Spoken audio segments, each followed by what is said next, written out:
you haven't noticed, Acts has a narrative at the moment that's a third person. We mean by third person, he, it, they, she. And we mean by first person, I, we. And interestingly enough, up until about chapter 15, it's all third person, and then suddenly it becomes, it's all third person, and then suddenly it becomes first person plural, we, parts of it anyway. It's a kind of, it gets interstitched, some we and some they, which is really interesting. Something has happened after about chapter 16 that the narration changes, and I think it's almost all scholars have agreed that what happens is that another document has made its appearance. And interestingly enough, that document resembles a lot the pseudo-clementines that we've been kept talking about, because that's also in the first person plural we. Why is, since you probably haven't read it, but just from what we've heard, why would the pseudo-clementines be in the first person plural we? Because it says at the beginning of the homilies, one of the versions of the pseudo-clementines, again I keep repeating, we're not reading them, but I do have copies of them in that old folio if you want to have it. One of the versions of this was called the homilies, and said, well, how come? I don't know why. This is the name that stuck to it. So that's why we have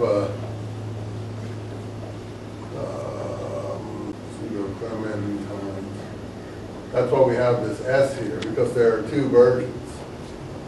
And one is, these are really two Hellenistic novellas or novels about the early church, particularly confrontations between Peter and Simon Magus. But they're written in the name of this Clement, and the reason they're called pseudo, again I repeat, is because the Orthodox Church, when it finally collected all its documents, often labeled what they consider heretical or non-Orthodox documents false. So pseudo means false. Documents written in the false name of Clement. Clement is supposed to be the first pope of the early church, the successor to Peter. And Clement presents himself in the recognitions anyway as a follower of Peter who met Peter in Rome and goes back to Palestine or Jerusalem with Peter, and there he meets the church, and strangely, although not from what we've said any longer, not strangely, led by James. And I think that's, but the homilies has a introductory section that I also give you in that collection there, which are letters from Clement to Peter and Clement to James, I think, or whatever. The letters are, I don't know if they're authentic, but they're as good as any letters we probably have in parts of the letter collection of the rest of the New Testament.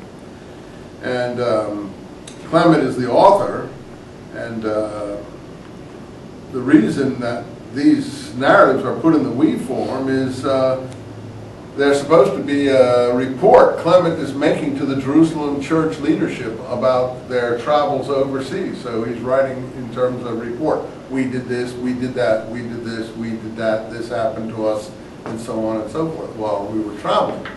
And I think that's what the document in Acts that interrupts the narrative in about chapter 16 is, a similar report, which again adds credence to the fact that we've been seeing all along here. There are parallels to the pseudo-clementines in Acts. Now, the only thing that is different is that the point of view is totally different. One is philo-Judaic, if you want to call it that. The other is unphilo-Judaic. I warned people at the beginning of this class that religion is a subject that you shouldn't follow if it's so dear to you that you can't either evaluate it in an objective manner or accept that there are some critical things others might have to say about it. That goes for Judaism, Islam, Buddhism, Hinduism, Christianity, or whatever. Christianity is our dominant religion in this country, so we're more sensitive on that score than others.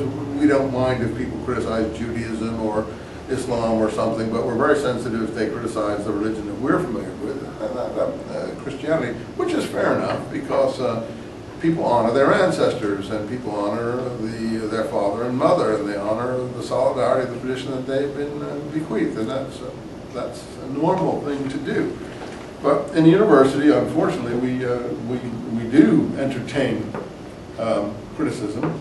And, you know, if there's a passage that doesn't make any sense to me, or I think is going to embody something that is not Christian, or not what the authors might have wished to impart, or what the founder of the religion might have wished to say, I think we are obliged to say that in an academic class. In a church class, you're not, although I think they should. Because in a church, the main thing is to keep the solidarity of the community. And you can't have the person being paid by the community saying things that could be construed as an attack on the documents. That would be, of course, they would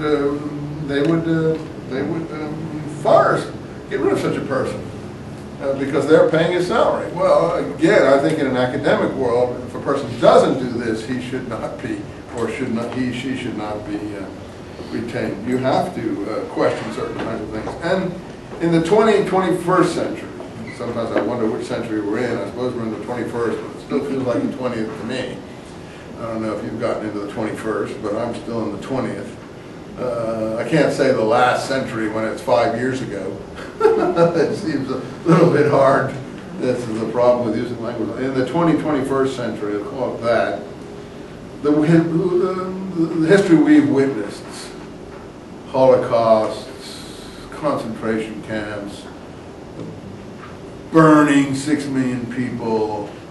I mean, particularly if someone comes out of that tradition and has some issues, those now have a right to be aired.